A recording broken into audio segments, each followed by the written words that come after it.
मां मदीने अचा, मां मदीने अचा, साईं सदीड़ो कजा, मां मदीने अचा, सोहणा सदीड़ो कजा, मां मदीने अचा, मां मदीने अचा, मां मदीनो निसा, सोहणा सदीड़ो कजा, मां मदीनो निसा, सोहणा सदीड़ो कजा, तुझो रोज़ो निसा, पार तुझे अचा तो भली न बचा, पार तुझे अचा तो भली न बचा, सोहणा सदीड़ो कजा, साईं सदेड़ो कजा, सोहणा सदीड़ो कजा, तुझो रोज़ो ॾिसा, मां मदीने अचा, मां मदीनो ॾिसा, सोहणा सदीड़ो कजा, मां मदीने अचा, ख्वाब अहिड़ो बसा तुंहिंजा पेरड़ा जुमा, ओ ख्वाब अहिड़ो ॾिसा तुंहिंजा कदम जुमा, सोहणा सदीड़ो कजा, मां मदीनो ॾिसा, मां मदीने अचा, मां मदीनो घुमा, सोहणा सदीड़ो कजा, मां मदीने अचा, छाव पंहिंजी कजा जे मरी मां वञा, छाव पंहिंजी कजा जे मरी मां वञा, सोहणा सदीड़ो कजा, सोहणा सदेड़ो कजा, साईं सदीड़ो कजा, तुझो रोज़ो ॾिसा,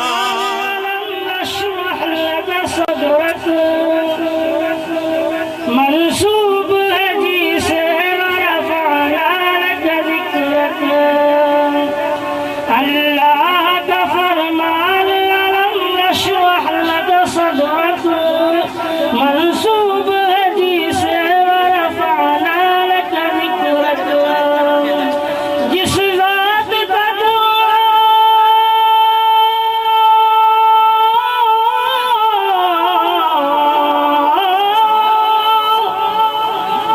जिस रात का कुरान में भी जिक्र जरी है, वो मेरा नबी, मेरा नबी, मेरा नबी है, वो मेरा नबी, मेरा नबी, मेरा नबी है, वो मेरा नबी है, अहमद है, मोहम्मद है, वही खत्म रुसूल है, मखदूम मुरब्बी है, वही वाली कुल है, अहमद है, मोहम्मद है, वही खत्म रुसूल है, मखदूम मुरब्बी है, वही वाली कुल है, उस पर ही नजर,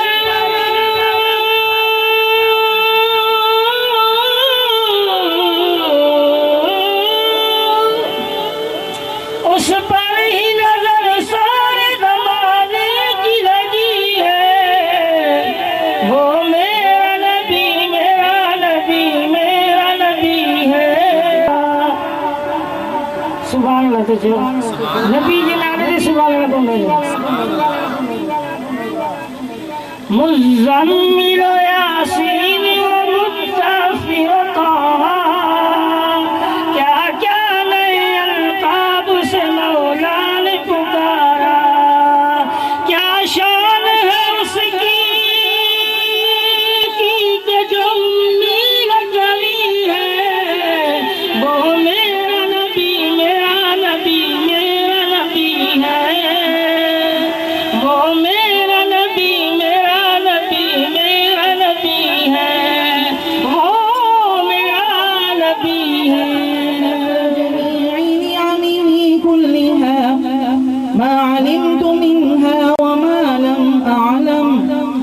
عدد خلقه كلهم ما علمت منهم وما لم أعلم. الحمد لله عدد خلقه ورضا نفسه، عدد خلقه ورضا نفسه وزنة عرشه ومداد كلماته. الحمد لله عدد ما حمده الحامدون، منقد إلى الأبد أضعافا مضاعفة أبدا سرمدا إلى يوم القيامة. اللهم لك الحمد كما أنت أهله، فصل على محمد صلاة تنجينا بها من جميع الأهوال والآفات، وتقضي لنا بها جميع الحاجات، وتطهرنا بها من جميع السيئات، وترفعنا بها عندك أعلى الدرجات، وتبلغنا بها أقصى الغايات من جميع الخيرات في الحياة وبعد الممات، إنك على كل شيء قدير. मुझे मोहतरम व मुकर्रम मुअज़्ज़ज़ सामिईन किराम, मुझे मुसलमान भाइयों भाइरों दोस्तों ऐं बुजुर्गों, सभिनी खां पहिरें दिल जी गहराइयुनि सां मोहब्बत सां आवाज़ बुलंद मूंसां गॾु नबी अकरम सल्लल्लाहु अलैहि वसल्लम ते दुरूद शरीफ़ पढ़ो। अल्लाहुम्मा सल्लि अला मुहम्मदिन व अला आलि मुहम्मद कमा सल्लैता अला इब्राहीम व अला आलि इब्राहीम इन्नका हमीदुम मजीद। اللهم بارك على محمد وعلى آل محمد كما باركت على إبراهيم وعلى آل إبراهيم إنك حميد مجيد। अल्लाह ताला खां दुआ है, अल्लाह असांजे दिल जा कन पंहिंजे ज़िक्र खे ॿुधण जे लाइ खोले छॾे, चओ आमीन। अल्लाह ताला खां दुआ है, अल्लाह असांजे दिल जा ताला पंहिंजी ज़िक्र जी चाबी सां खोले छॾे, चओ आमीन। भाई तव्हां जंहिंजे दुरूद शरीफ़ पढ़ी आहे मिली करे इंशाअल्लाह आवाज़ उते बि पहुची वेंदी, पर हिते मिली करे वेंदासीं इंशाअल्लाह। अल्लाह जी रहमतूं असांजे मथां वसंदियूं। जेतिरो इन मेंबर जे क़रीब ईंदासीं ओतिरो वधीक अल्लाह सां राज़ी थींदो। जंहिंजे दुरूद शरीफ़ पढ़ियो उहो अचे, जे दुरूद पढ़ियो साम्हूं अचे, जे दुरूद न पढ़ियो भले वेठो हुजे। असां चवंदा आहियूं शायदि इहे दुरूद मञण वारा न आहिनि। असां बि ईअं ई सम्झंदासीं न, जेके दुरूद मञण वारा न आहिनि उहे भले वेठा हुजनि। जंहिं दुरूद खे मञियो आहे पढ़ियो उहे साम्हूं अचनि। हिकिड़ी तव्हांखे शुरू में ॻाल्हि कयां, हिकिड़ो हुयो बादशाह, उन माण्हुनि खे चयो त भई अॼु मां वॾो ख़ुशि आहियां, जेका शइ तव्हांखे खपे तव्हां घुरो, मां तव्हांखे ॾियां। सम्झण जहिड़ी ॻाल्हि आहे, सम्झण जी कोशिश कयो। हिकिड़ो माण्हू जल्दी में उन पंहिंजी ॿई बुक बादशाह जे साम्हूं कया। बादशाह जेके सोन चांदी जवाहरात जेके बादशाह वटि हुयूं उन जा ॿई हथ भरे छॾिया। ॿियो हिकिड़ो माण्हू वो भी खुश थियो,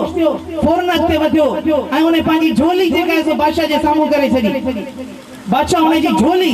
सोन चांदी जवाहरात याकूत इन्हनि सां भरे छॾी। बादशाह जे लाइ का कमी कान्हे का। हिकिड़ो ॿियो माण्हू उन वटि वॾो थेलो हुयो, वॾो उन वटि को पाचको हुयो, सॼो खणी आयो। बादशाह उन जो पाचको उन जो थेलो भरे छॾियो। बादशाह इहो त कोन चयो त तव्हां जेको खणी ईंदो। जंहिं वटि जेतिरो ज़र्फ़ हुयो, जंहिं वटि जेतिरो थां हुयो, जेतिरी शइ अॻिते कई बादशाह उहो भरे छॾी। मां तव्हांखे अर्ज़िया कयां थो त इहा क़ुर जी महफ़िल आहे, अल्लाह जे ज़िक्र जी महफ़िल आहे, नबी साईं जी हदीस जी सुन्नतनि जी ऐं अल्लाह जे ज़िक्र जी महफ़िल आहे। अल्लाह साईं जूं रहमतूं वसनि पियूं, पर असां इन पंहिंजे दिल जे प्याले खे अल्लाह जे साम्हूं कंदासीं। जो दिल जो प्यालो जेतिरो हूंदो ओतिरो भरबो, जेको जेतिरे यकीन सां मोहब्बत सां अदब सां अल्लाह वारनि जी आलिमन जी ये कचहरी बुझंदो उतरो उन्हें के फायदो मिलंदो उतरो इतना जो कासो इल्म जो रहमत जो ऐं बरकत जो हिकमत जो गालियों कर हासिल करे वींदो ऐं जेको माण्हू पंहिंजी सोचन में लगल हुंदो उन्हें की कुछ भी न मिलंदो इन करे दिल जो प्यालो खाली करे सब गालियों छड़े करे थोड़ो कीमती वक्त गुजरे पियो पंहिंजे दिल के सामू अल्लाह वारनि जे करे छड़ियो बुजुर्गन जे आलिमन जे सामू करे छड़ियो इंशाअल्लाह जेका अल्लाह जी ॻाल्हि उन में फायदो ही फायदो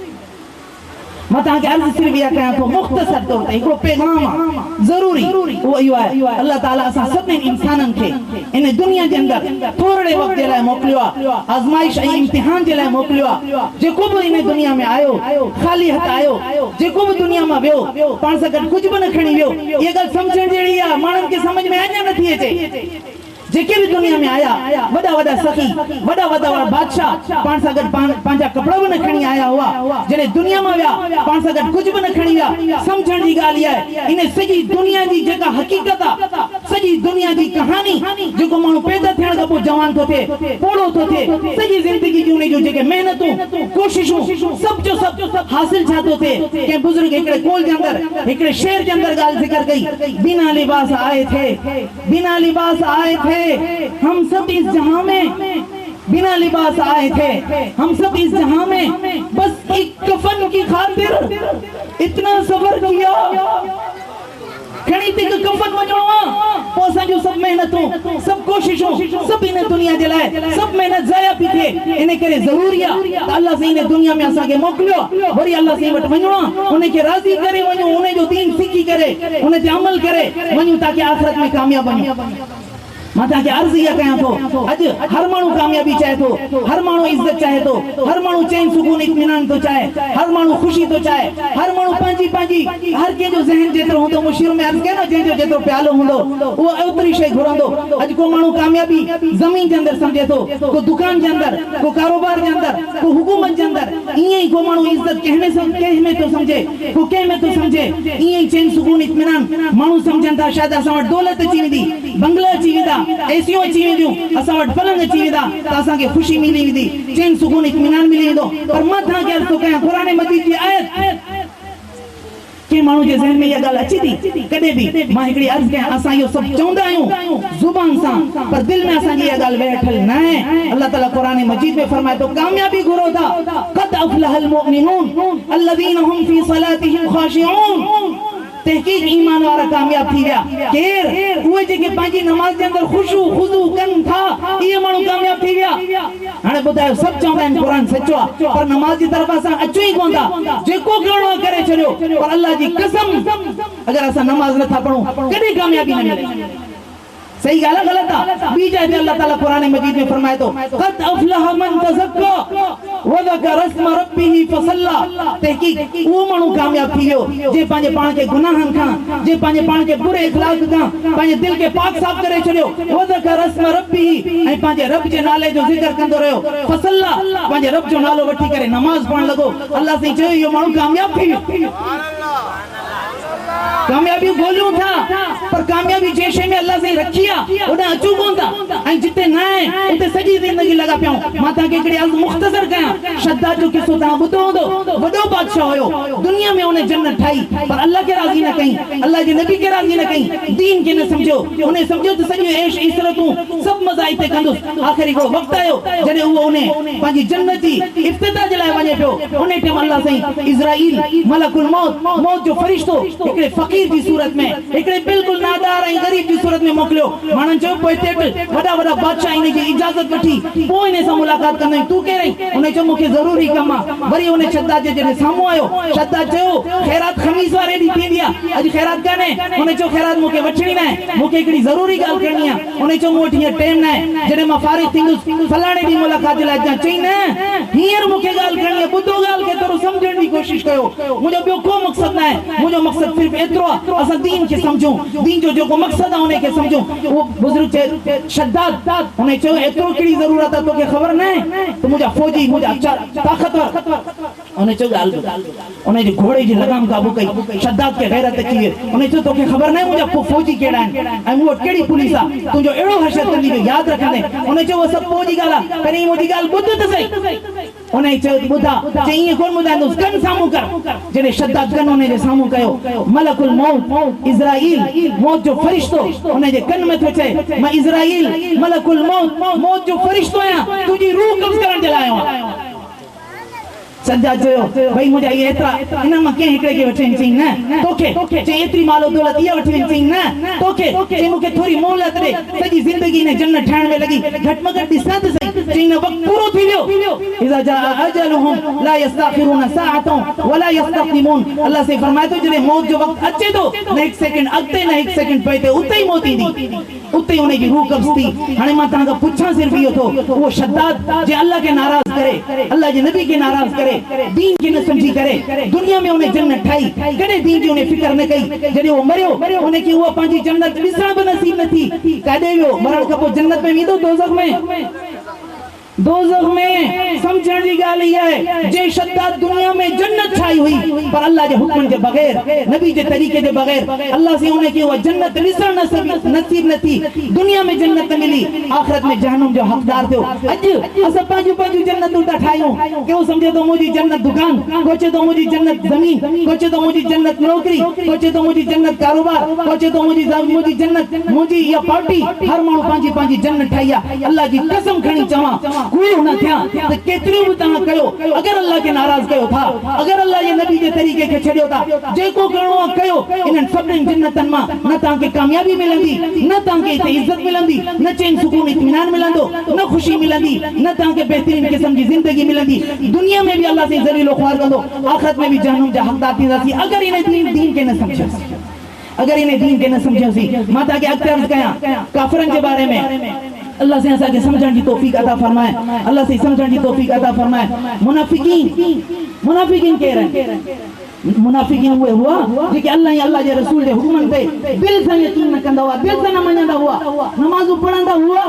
मुसलमानन से गॾु रहंदा हुआ पर उन्हनि जो मकसद सिर्फ दुनिया हुई सिर्फ दुनिया जो हुकूमतूं सिर्फ दुनिया जो माल दौलत इहो हासिल करण हुयो इन करे जॾहिं भी दीन में का तकलीफ ईंदी हुई फौरन हटिजी वेंदा हुआ फौरन पैदे थी वेंदा यही वजह हुई मुनाफिकीन जे मथां इशा जी नमाज भारी हुई फजर जी नमाज भारी हुई छो इन्हनि में निंड खराब करनी पवंदी हुई इन करे उन्हनि ये मुश्किल थी ऐं जॾहिं अल्लाह जे रस्ते में ख़र्च करण जी वारी ईंदी उते उन्हनि खे मौत ईंदी हुई छो त उन्हनि खे पैसे सां मोहब्बत अल्लाह से मथे हुई ऐं जॾहिं जिहाद जी ॻाल्हि हूंदी उते उन्हनि खे बुखार चढ़ंदो हुयो छो त जान अल्लाह जे रस्ते में कुर्बान करणी पवंदी हुई इन करे उहे इन शयुनि खे न मञंदा हुआ हाणे आयत क़ुरान जी ॿुधो अल्लाह से फरमाए तो बशीरिल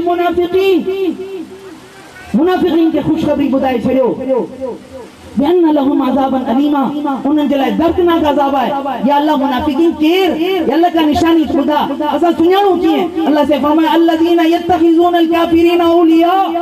मुनाफिक हुए जेके काफरन सां यहूदिन सां इस्राइल सां अमेरिका सां ऐं वरी इन्हनि जा जेके पंहिंजा इन्हनि जा पालियल कादियानी सां ऐं उन्हनि जे एजेंटनि सां उन्हनि सां मोहब्बत करनि था मिन दूनिल मुमिनीन मुमिननि खे छॾे करे पक्कनि मुसलमाननि खे छॾे करे आलिमनि खे छॾे करे बुजुर्गनि खे छॾे करे मस्जिदनि मदरसनि खे छॾे करे खानगाहनि खे मरकज़नि खे छॾे करे उन्हनि सां दोस्ती था कनि उन्हनि सां मोहब्बत था कनि अल्लाह से फरमायो ये मुनाफिकीन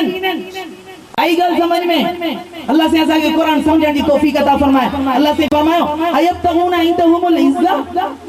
ये काफरन के तरीके में केड़ी शे का तलाश कर इनन के नबी की सुन्नत थी वणे इनन के नबी सल्लल्लाहु अलैहि वसल्लम जो इमामो न तो वणे इनन के मौलवी न था वणन मदरसा न था वणन आलिम न था वणन हाफिज न था वणन कायदो कुरान न तो वणे इनन के काफरन की शे में गोलन ज्यादा अयब्तगूना इंदहुमुल इज्जा चाहिए काफरन के तरीके में इज्जत तलाश करता अल्लाह से जो बुती छयो फइनल इज्जत लिल्लाहि जमीआ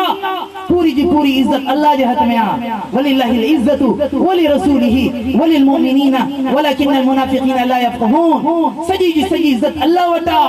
अल्लाह जे नबी जे तरीक़न में आ जेको इनन के मने करे जिंदगी गुजारी दो उन्हें के मिलंदी पर मुनाफिक इन गाल के नथा समझन मुनाफिक समझंदा शायद इज्जत में बंगले में शायद इज्जत दुकान में शायद इज्जत जमीन में शायद इज्जत नौकरी में शायद इज्जत कारोबार में अल्लाह से फरमाए न इन्नल इज्जत लिल्लाहि जमीआ इज्जत सजी जी सजी अल्लाह वट मता की बुधाए तो सजी जिंदगी जो मकसद है जेको माण्हू बगैर मकसद जे टे माण्हू टे माण्हू मुर्दा हिकु उहो माण्हू जेको बग़ैर मक़सद जी ज़िंदगी थो गुज़ारे जंहिंखे ज़िंदगी गुज़ारण जो मक़सद ख़बर न आहे त मां पैदा छो थियो आहियां मूंखे कंहिं पैदा कयो आहे छो पैदा कयो आहे मां हिते दुनिया में छो आयो आहियां दुनिया मां काॾे वेंदो आहियां काॾे मूंखे वञिणो आहे मूंखे अलाह हिन दुनिया में छो मोकिलियो आहे का ख़बर न आहे जानवर वांगुरु खाए थो पीए थो बसि जानवरनि वांगुरु ॿार पैदा करे ऐं मरी थो वञे न हुनखे अज़ान जी ख़बर न नमाज़ जी ख़बर न नमाज़ जनाज़े जी ख़बर हुनखे न क़ुर जी ख़बर न आलिमनि जी न बुज़ुर्गनि जी न मस्जिदनि जी न मदरसनि जी इहो माण्हू जे बग़ैर मक़सद जी ज़िंदगी गुज़ारी इहो माण्हू मुर्दा आहे मां नथो चवां नबी सल्लल्लाहु अलैहि वसल्लम माण्हू उहो जेको माण्हू दीन खे नथो सम्झे दीन खे अहमियत नथो ॾे क़ुरान वारनि खे ई ॻाल्हि बि सम्झो ईअं न असां मौलवी ॾिसंदा आहियूं त सम्झंदा ईअं कोन्हनि क़ुरान दुनिया में ग़ल्ब जे लाइ आयो आहे هو الذي ارسل رسوله بالهدى ودين الحق ليظهره على الدين كله الله سي رسولن کے نے کرے موکليو ہدایت نہیں کرے ऐं दीन हक़ नहीं करे ताकि तमाम अध्ययन जे मथा इन्हनि ते गालिब करे छॾे वयकून दीन कुल्लुहु लिल्लाह सॼो दीन अल्लाह जे लाइ थी वञे ईअं न आहे त दुनिया में काफ़िरनि जी शैताननि जी तागूतनि जी ऐं यहूदियुनि जी ऐं नसारा जी ऐं उन्हनि जी एजेंटनि जी हुकूमतूं हलनि ऐं मथे आसमाननि में अल्लाह जी हुकूमत हले न इन्नल अम्र कुल्लुहु लिल्लाह सॼी हुकूमत अल्लाह जी इन्नल हुक्म इल्ला लिल्लाह सॼो हुकुम अल्लाह जो लिल्लाहिल अम्रु मिन क़ब्लु व मिन बादु हर शइ खां पहिरीं बि अल्लाह जो हुकुम हर शइ खां पोइ बि अल्लाह जो हुकुम नथो करे जेको ज़िक्र करे थो नबी सल्लल्लाहु अलैहि वसल्लम फरमायो ज़िक्र करण वारे जी मिसाल ज़िंदा है ज़िक्र न करण वारे जी मिसाल मुर्दा है ना ये अच्छा अॼु असांजी ज़िंदगी जो मक़सद आहे ऐशो इशरत मस्तियूं ऐं जेको सो अयाशी करण इहे शयूं असांजो मक़सद आहे हाणे ॻाल्हि ॿुधो जॾहिं असांजो मक़सद अयाशी हूंदी ऐशो इशरत करण हूंदो असांजो मक़सद हूंदो पेट भरण असांजो मक़सद हूंदो ख़्वाहिशात ते हलण नफ़्स जे पोयां हलण ऐं दुनिया जे अंदरि बसि पैसा जमा करण दौलत खे सभु कुझु सम्झण जॾहिं असांजो मक़सद इहो हूंदो पोइ असांजा जेके वॾा हूंदा उहो बि अहिड़ा हूंदा अल्लाह से अॻियां माण्हू जेको ॾींदो उहो बि अहिड़ो ॾींदो असांजे मथां जेके हुक्मरान ईंदा उहे बि अहिड़ा ईंदा असांजो मक़सद सिर्फ़ पेट सुबुह उथण खां वठी शाम जो सुम्हण ताईं 24 कलाक असांजी महिनत सिर्फ़ पेट जे लाइ 24 कलाक असांजी महिनत सिर्फ़ ख़्वाहिशात जे लाइ पंहिंजे नफ़्स जी ख़्वाहिशूं पूरी करण जे लाइ असांजा हुक्मरान बि अहिड़ा अयाश मिलंदा असांजे अमलनि जी सज़ा आहे उहे बि पंहिंजे सिर्फ़ पेट खे भरंदा पर सिर्फ़ पेट खे कोन भरंदा उन्हनि में हिर्स एतिरी हूंदी दुनिया जी मोहबत एतिरी हूंदी जो हू पंहिंजी बैंकूं भरंदा पंहिंजे नस्लनि खे ख़ानदाननि जे लाइ पैसो जमा कंदा पोइ तव्हांजे मथां तकलीफ़ ईंदी परेशानी ईंदी महंगाई ईंदी हर शइ तव्हांजे मथां ईंदी इहो न सम्झिजो इहे अल्लाह जा फ़ैसिला आहिनि पर इहे तव्हांजे गुनाहनि जी सज़ा आहे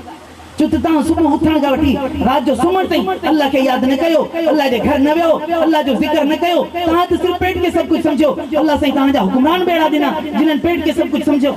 तव्हांजो मक़सद सिर्फ़ ख़्वाहिशात खे पूरो करणु सिर्फ़ अयाशियूं करणु अल्लाह साईं हुक्मरान बि अहिड़ा ॾिना जिन्हनि जो 24 कलाक मक़सद हमजींस परस्ती औरतुनि जे पोयां शराब जे पोयां इन्हनि शयुनि में जेके इहे माण्हू ईंदा इहे असांजे मथां अल्लाह साईं हुक्मरान करे रखंदो असांजी सज़ा आहे ऐं अहिड़ा माण्हू जॾहिं हुक्मरान ईंदा पोइ सज़ा बि अहिड़ी मिलंदी सज़ा भी अड़ी होंदी यो हज़रत मौलाना अज़ीज़ रहमान मदनी साहब जन तां जे सामू सुठे अंदाज में बयान कयो सब खां पहिरियां गुज़ारिश आहे जेके बीठल माण्हू नज़र था अचनि या त पिंडाल में अचनि या ॿाहिरि हलिया वञनि